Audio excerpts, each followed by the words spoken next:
they ran a lot of 5-1, 5-2 ball screen type action that we never defended it very well, but we were much better in the first half. And in the second half, they exploited us on it seemed like every time we broke down, they made us pay for it. So yeah, a lot of stuff, but most of the stuff they got was off ball screen stuff. Coach, looking at just the rebounds in that game, offensively, there weren't a lot of second chance shots. How much focus and emphasis is going to be on that moving forward, just getting offensive boards? Well, first of all, our standing height isn't very impressive. They were a lot bigger than us, which is an excuse. I mean, they're 6'9" versus 6'4" at the three, and there's 6'10" versus 6'6" at the three, and 7 foot versus 6'9" at the four. At the four and at the five. So they were bigger. The thing about it is, when you're that, you've got to be pretty scrappy, and you have to play to your athleticism and fight a lot harder. I thought, we played very soft when it came to rebounding the basketball and going after balls. So there's a lot of things that can be corrected that we got to get better at. But to me, that's probably as big a one as there was, because when you talk about rebounding, usually the guy that, you technique, blocking out, doing this, doing that, and then there's an element of just go get the ball.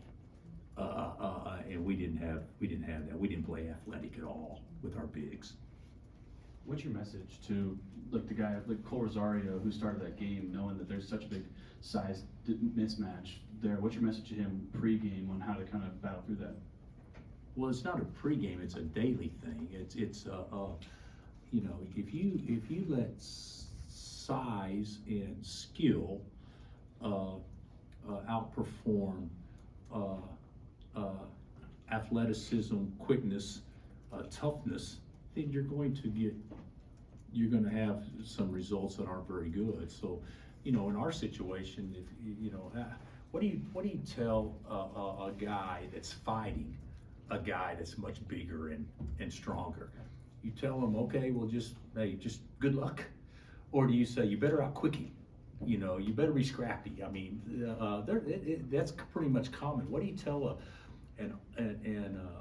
a defensive lineman that's going against a 350-pound offensive tackle? That the defensive lineman weighs 250. Well, you better be quicker than him, because if it comes into a powerlifting contest, you're going to get pancaked. That was the thing that I didn't think we did a good job of. We fought hard the first half in many ways, so I'm not doubting our effort at all from a fighting standpoint, but from a rebounding standpoint, I didn't think we ever rebounded the ball. What have you learned to this point about Corpus Christi, and how would you describe them? They could have beat SMU. They could have beat SMU. Yesterday, they got off to a terrible start against Tarleton, and then they actually outplayed Tarleton, the second half of the game. But Tarleton played great early, and they had one guy go nuts for Tarleton. So I think they're athletic. I think they're good. I think they can stretch it from multiple spots. But they're a lot like us in that I don't think they played their best ball yet. I know you said earlier that this team needs to be a good defensive team. How long do you think it takes for that defensive connectivity to kind of develop when you've got so many new players? To have an identity, which I think that's kind of what you're saying. Weeks. And rebounding is part of that identity defensively, so those are good questions. But it's not something that you just, hey, we're going to work on defense today and we're going to be better tomorrow. And that's not something that you're building blocks daily, and then if you keep building enough blocks or whatever, by a certain period of time, you're going to be much improved, and there'll be a noticeable difference. I look at our playing our man before he catches it. I look at our communication on switches. I look at our hedges when we're not switching on ball screens. There's a lot of things that I thought was weak and soft in large part because I think we got fatigued. I mean, we were tired. That was a game that when things turned in the second half and there's 10 minutes left and we're down 6, there's not that much gas left in the tank in many ways. We lost all momentum and then, you know, had some guys play some major minutes. So I actually think, and Carolina plays at a pretty good pace, obviously. So I think that, you know, those things all go into it, but we just got to get our closeouts. So our stances on closeouts. Are we allowing straight line drives? Are we sound the last 10 seconds of the shot clock and not bail them out? There's a lot of things that you can say, well, we'll just get better at this, but you have to actually practice it and stuff. So I still think we're weeks away from being where we hope to be, but that doesn't mean we can't be a lot better daily. Because I don't know how you guys felt, but that start of second half, they were great, but we didn't guard them. With Marco, when he's out there as kind of the primary ball handler, what are you hoping to see from him when he's in that role? I don't know that he'll be in the role a lot as the primary handler. I see him being in the game most of the time when either Darren or Melvin's in the game with him. So they kind of would be more what I see. But I see him as a guy that needs to be an easy play kind of guy. Marco is he goes through a checklist. He'll come off a ball screen and this is my first read, this is my second read, this is my third read, and then he'll decide who he's going to throw it to after he makes all the reads. He does it. It's not quite as instinctive as it will be, and I think a lot of that is took a year off. But I think he's going to get there. I love his athleticism, and he should be terrific defensively. And if he could just focus on, you know, being aggressive, driving downhill, get paint touches and pass it, and be the defender that he could potentially be, because he's so strong and so quick. I think you'll see him play very well, and with that very well means making more shots because he's worried about the things that are most important anyway. This team's obviously still new to you and to each other in a lot of ways. When it turns like that, at the start of that second half, when Carolina starts to make their run, who do you look to out there to calm it down? Disappointing. We haven't been in that situation yet. You know, that's one thing about controlling the game against Louisville. We weren't in that situation. I thought it was disappointing because the way that we tried to come back wasn't a collective effort. It was more individual effort, not by shooting the ball, but by I got to make a play, or you know, somebody else is guarding him, so I don't have to be in strong help, or my positioning defensively doesn't mean as much. I didn't think it was a collective effort that, hey, this is who we are, this is what we got to do, and we're going to all do it together right now. I saw it more as now we tried, but I saw it more as, well, I need to go do this, or I need to go do that, and I really never accomplished much.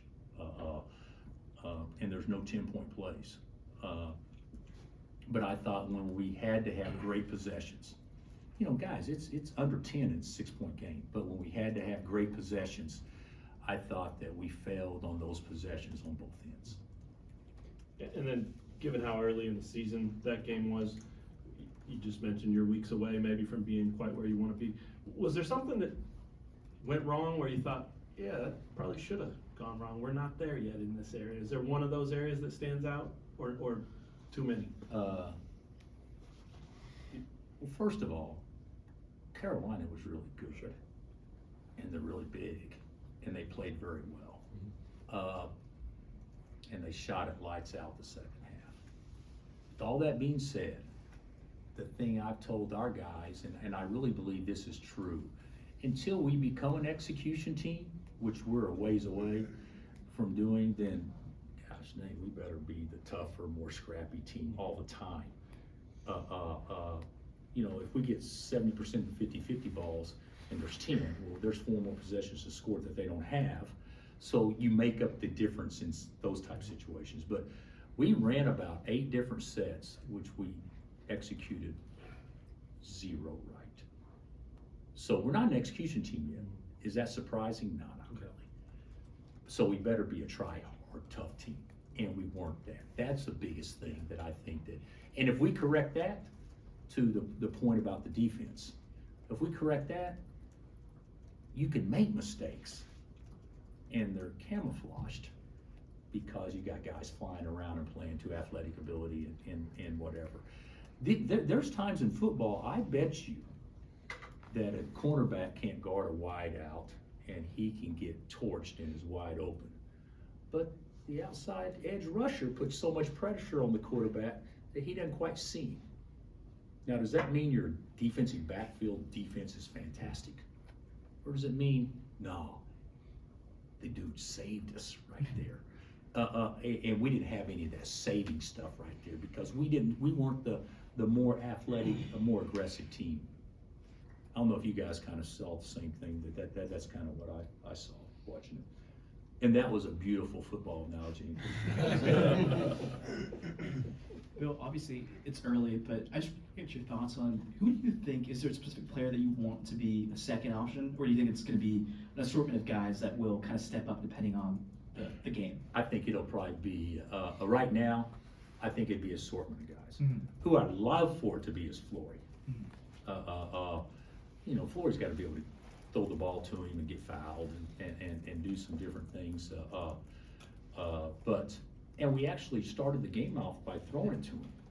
And then we got away from it, and then he hesitated when he caught it some and that stuff. But I think it should be by committee. Mhm. But, because guys, what I could envision, you know, you're gonna have one guy that's gonna score, be our leading scorer and score the majority of the points. And then you're gonna have, you know, 4 or 5 or 6 other guys that are all capable of scoring between 8 and 15. You know, pretty good, but I see it being different guys. Yeah, and kind of going to what you were talking about before, is it more of he needs to be aggressive from the get-go like he was in the first game? Obviously different quality of opponent there, but is it just him making an effort to, okay, give me the ball, let me go to work? Or is it just him being more comfortable with, okay, let it come to me and they'll feed it to me? Good point. We're not good post feeders yet, but we will get there. Mhm. So he's open more than we've thrown it to him. Mhm. Okay, so we can be better at that. That's not on him. The thing that Flory is more than anything else is a game-changing, quick twitch athlete. Well, that's what he is more than anything else. So if we're going to get totally mesmerized on him on his points, we're not looking at how he can actually help our team the most. He is a game-changing athlete. Blocking, altering, running, getting something cheap, keeping a ball alive, those type things, as much as he is anything else. And so you know, everybody, and I get it, has an opinion, oh, he needs to do this and he needs to do that. You know what he needs to do? He needs to be who he is. Mhm. And that is a quick twitch, game-changing athlete. And then when that happens, then the other things will come by naturally. But does he need to post stronger? Yes. Can we be better passers? Yes. But everybody this time of year is going to say the same thing about their team. So you know, what can we do that we can control more? And I think he can certainly do those other things. Yeah, and I guess the last question kind of going with that is Flory's second half defense, I think, was not quite as good as the first half. What did you see when you watched the tape again of his play? I think that we all collectively looked tired defensively in the second half. I thought we tried really hard. You know, they scored 29. What did they score? 29 in the first half? Yeah. And that's with us not controlling the defensive glass. Mhm. Our first shot defense, folks, first half pretty Really, darn really good. good, yeah. But, you know, the first play of the game, easy block out, we elect not to touch him, and he puts his elbows above the rim, and we're 2 hands under the rim. That's what happened. Easy block out. Just didn't do it. That's the kind of plays that we can correct, but that's all part of defense to finish on possessions. What do you think of Tiller's shooting as a big man? And do you want more rebounds out of him? Yeah. Well, he shot it great. You know, he was one of the biggest reasons why we had the lead at halftime. You know, he's 4 for 4. So yeah, he shot it great. But our bigs didn't play big. You know, regardless of the situation, you know, our bigs have to play bigger. But you know, gosh, he shot it great. And when he went out of the game, you know, that was not what was best for us. It hurt us when he went out of the game with foul problems. But Flory, Trey, and Bryson can all play bigger, and I think they would all agree. I'm not talking negative at all. They would all agree, and we need to play bigger because, guys, that was 6'4" against 6'9" at the 3. You know that there were some things where they had some obvious size advantages. So we need our biggest guys, regardless of how big they are, to play big. What's the status of the cramping issue with Darren and the health of the team overall? I don't think it's bad. I you know, everybody's practiced the last 2 days, and so I haven't been overly concerned with that. You know, Darren's situation, I thought he got through the game pretty well for the most part. You know, there at the very end, you know, I took him out just for precautionary reasons, but I don't see a major issue moving forward. I think even before the season started, Darren said he wanted to get better at playing off the ball. I'm wondering how much of an asset can it be for you guys if you're able to use him in that capacity as well? Well, we have to, because you guys saw how Trimble guarded, and you know, we're not going to go against a better athlete. You know, from a strength standpoint, a speed standpoint, we may go up against some comparable ones, but you know, he's a very impressive athlete and did a great job on Darren. Even with that being said, you know, the dude gets 22 on 14 shots. We have to do a better job of screening for him. And that's something that we certainly have emphasized and tried to emphasize, because we have been a team of not recognizing probably what we need to do to free him, because if he's freed, he'll make plays for others too, and we gotta trust that, and I didn't think we did a good job of that the other night at all, because they didn't switch. They just put him on him and said, you know, no help, just guard him. So he can do better, but we can also do a better job of screening for him and throwing him the ball when he is open. And he can do a better job of getting others open too, because you know they're not going to help.